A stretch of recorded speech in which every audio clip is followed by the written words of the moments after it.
Campaign 2020 is sponsored by Wisconsin Hospital Association, Quick Trip, Wisconsin Counties Association, Wisconsin Realtors Association, and Wisconsin Operating Engineers Local 139.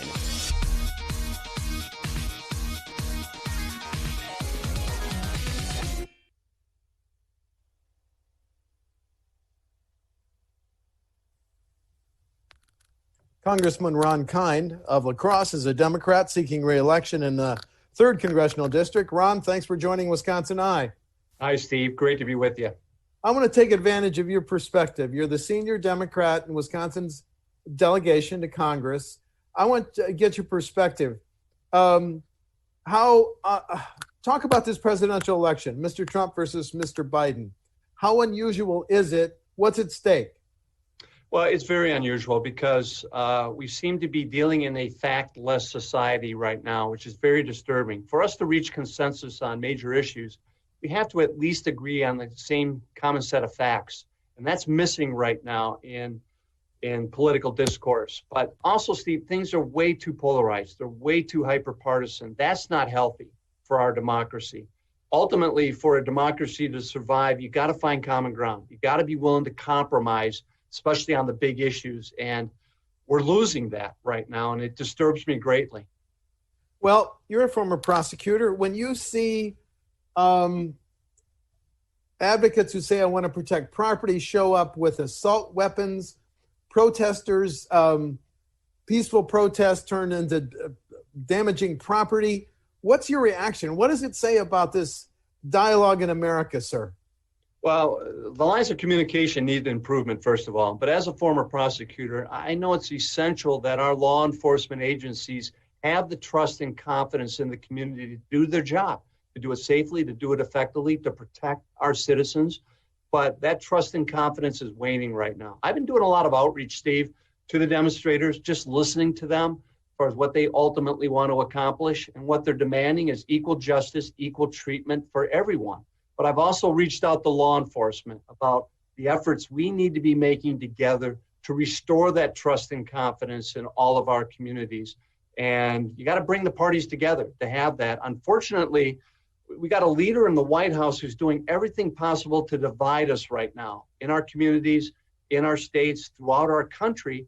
And that's not the type of leadership that we need right now in order to heal these racial divisions.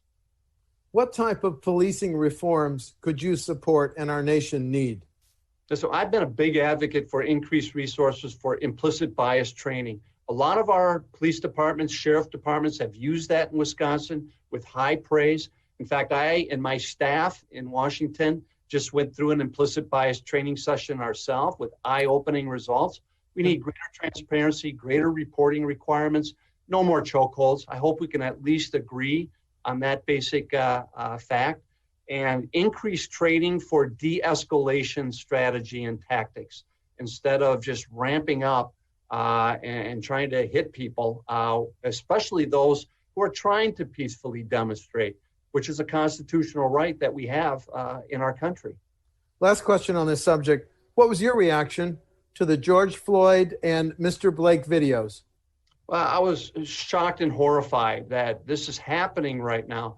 Now, listen, as a prosecutor, I know it's important that we conduct thorough investigations. We get all the information before we leap to conclusions. But what we saw in those videotapes was shocking to any reasonable person, I feel, which shows the work that needs to go in to police reform, to better community relations, but also recognizing the 400-year legacy that we're still wrestling with as a nation. Now, I was down in Selma for the 50th anniversary of Bloody Sunday with John Lewis, my all-time hero. President Obama was there. President Bush was there, too. It was a beautiful weekend about reconciliation, recognizing the challenges we still have as a nation dealing with race, but also recognizing the progress that has been made. We're not there yet, Steve, of overcoming this legacy of racism in our nation. But now more than ever, we need leadership capable of bringing us together to have these honest conversations so we can move forward united as one nation. Okay, last question on this issue, I promise. Is there systemic racism in our largest police departments, our urban police departments, Congressman? I think no matter where you look, you're going to find some bad apples. And this is true in public service. This is true in private companies. So why should law enforcement be immune from that? But I also highly encourage the use of implicit bias training. What that research shows that throughout the years, our minds can play tricks on us and how we view people who look differently, act differently, sound differently from us. And we may not even know we're doing it, but it's there. And that's why so many police departments, sheriff's departments have embraced that type of training and the research behind it. Another word for it is evidence-based policing. We need more of that right now. And hopefully we can accomplish that with the Justice Reform Bill that we're working on, but it needs to be done in a bipartisan fashion. Okay, new subject. A dairy farmer from Wisconsin at the Republican National Convention says Wisconsin dairy farms are doing very, very well. What's your response to that speech and that assessment? Well, that's not what I'm seeing on the ground. And I still have one of the largest dairy producing districts in the entire nation. We've had 3 years of record family farm bankruptcies, mainly in the dairy sector. Part of that is attributed to President Trump's trade war and the tit-for-tat retaliation, which hits our farmers, which hits our manufacturers. I'm not saying that's the sole cause of low commodity prices, but it's piling on right now, and it's not helpful. And I think most family farmers recognize it. So we have work to do to clear the excess surplus, make sure that there's a good market price for farmers to sell into so they can pay their bills, keep these operations going. And it's been brutal, not just the last couple of years, but the last 4 or 5 years. And that's why I've called for a creation of a national commission, figure out a way to clear this excess surplus that's been produced so our farmers can get a good price at the end of the day. Well, are dairy products going fairly to Mexico, but more importantly, Canada right now? Is it better than 2-3 years ago, sir? Yeah, we made progress with the new trade agreement with Mexico and especially Canada. Canada was blocking a certain amount of dairy products from going in, but also poultry and beef. They also used the phytosanitary standards to try to block our agriculture exports. With my leadership, and I was one of the first to call for progress on this front, we got that done in the new USMCA trade agreement, fully enforceable now, which the old NAFTA lacked. And that was one of the reasons it took a little while to pull this agreement together, because the original agreement that the Trump administration negotiated lacked teeth. It lacked enforcement. And therefore, if a country like Canada or even Mexico were to try to cheat, we had no recourse. So it was important to get that right so we could move forward. I'm glad we did finally in a bipartisan way. Now we need to make sure everyone does what they say they will. Let's talk about the pandemic, the impasse, the gridlock in Congress, House and Senate. But what elements do you want to see in the next COVID-19 package passed by Washington, sir?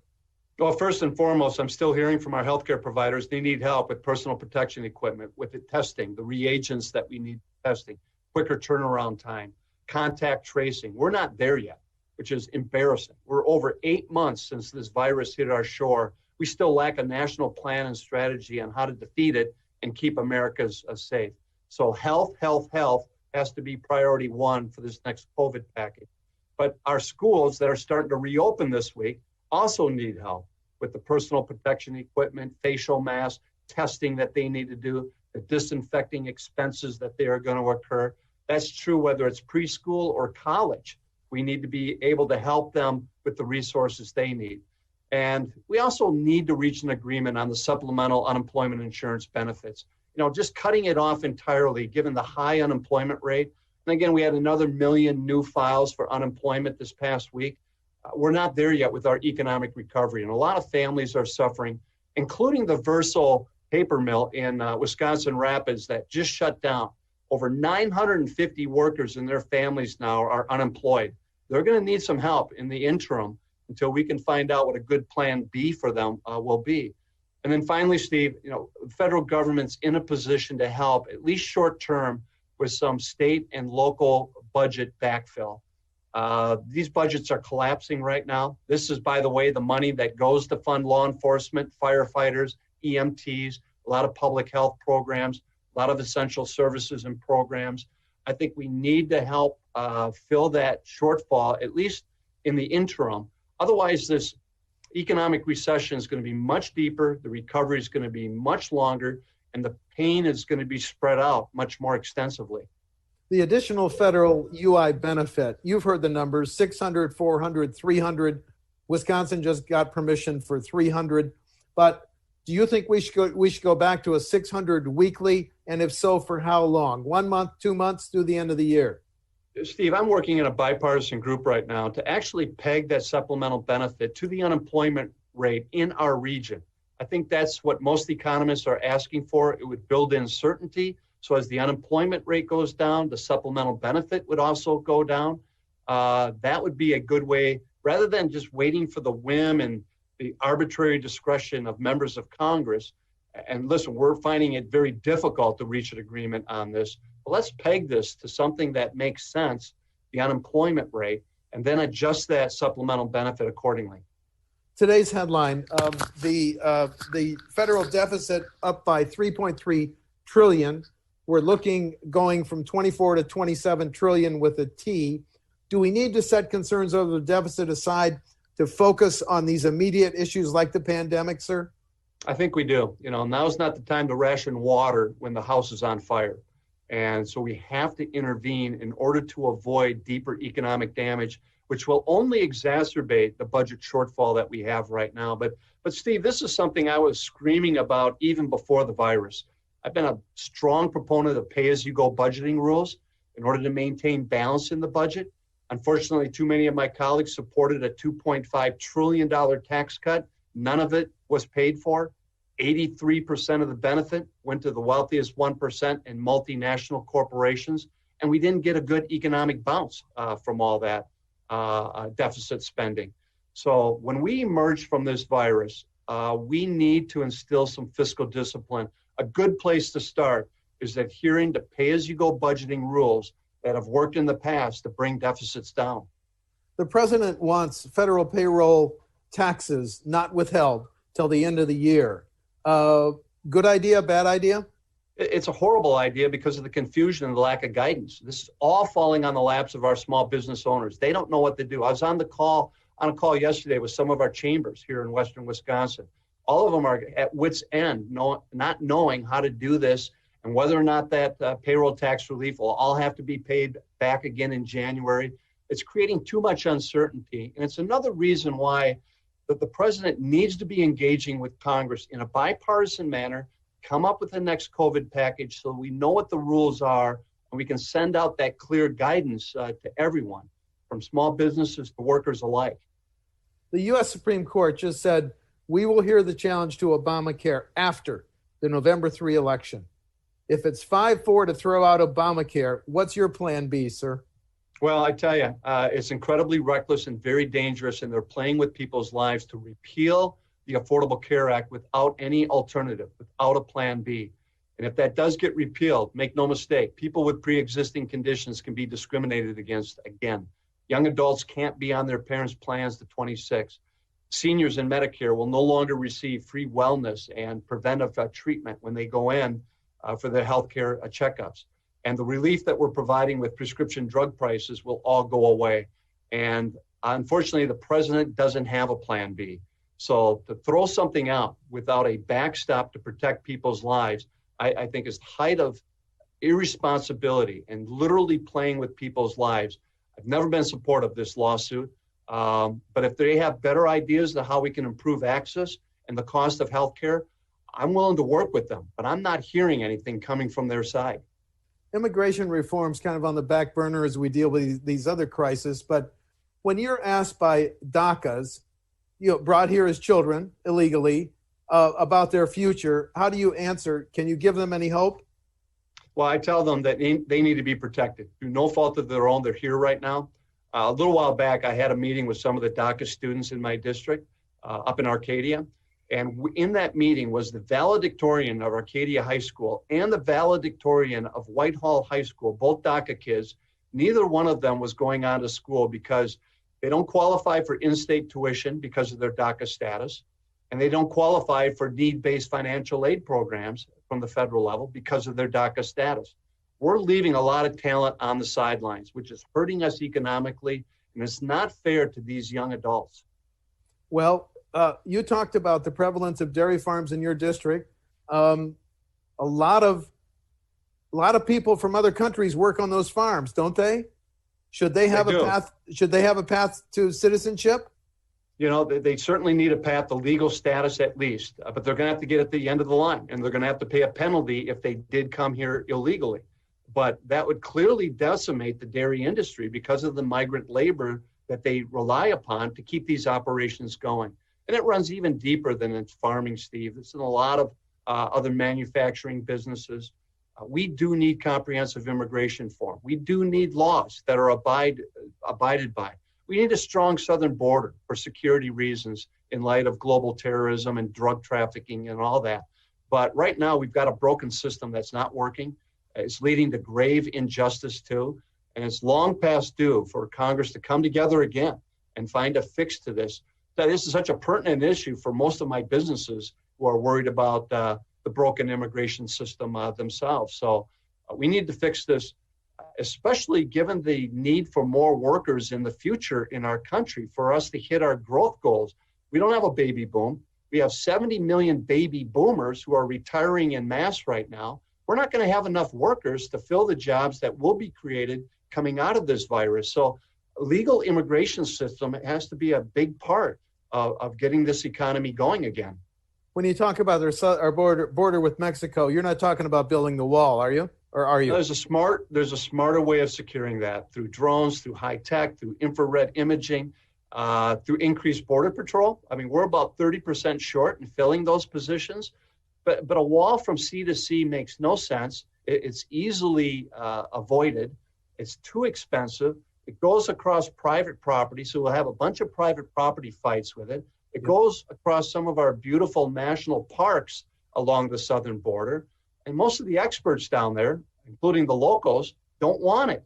And we ought to listen to the locals a little bit more of what they'd like to see in their own communities and in their own backyard. But almost universally, they think this is a stupid idea.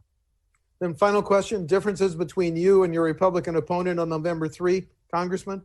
Yeah, I think the big one is, listen, I was born and raised here. Tawny and I raised our family here. I know this district. I think the district knows me, my style in representing them. Been very pragmatic. I think I've been very fair. I was just ranked the most bipartisan member of the U.S. Congress because of my willingness to work across the aisle and find common ground. Steve, we need more of that right now in Washington, in Madison, back home here. Things are too ugly politically. It's driving us apart. It's making us weaker as a nation. I think we need more reasonable, pragmatic people willing to serve and compromise and find common ground. That's what I've been doing my entire time. And I think people see that back home here and they appreciate that type of service. Congressman Ron Kine of La Crosse is a Democrat seeking re-election in the 3rd Congressional District. Ron, thank you for talking to WisconsinEye. Great. Thanks, Steve. Stay safe. Stay safe yourself. Thank you very much. Thanks. Campaign 2020 is sponsored by Wisconsin Hospital Association, Quick Trip, Wisconsin Counties Association, Wisconsin Realtors Association, and Wisconsin Operating Engineers Local 139.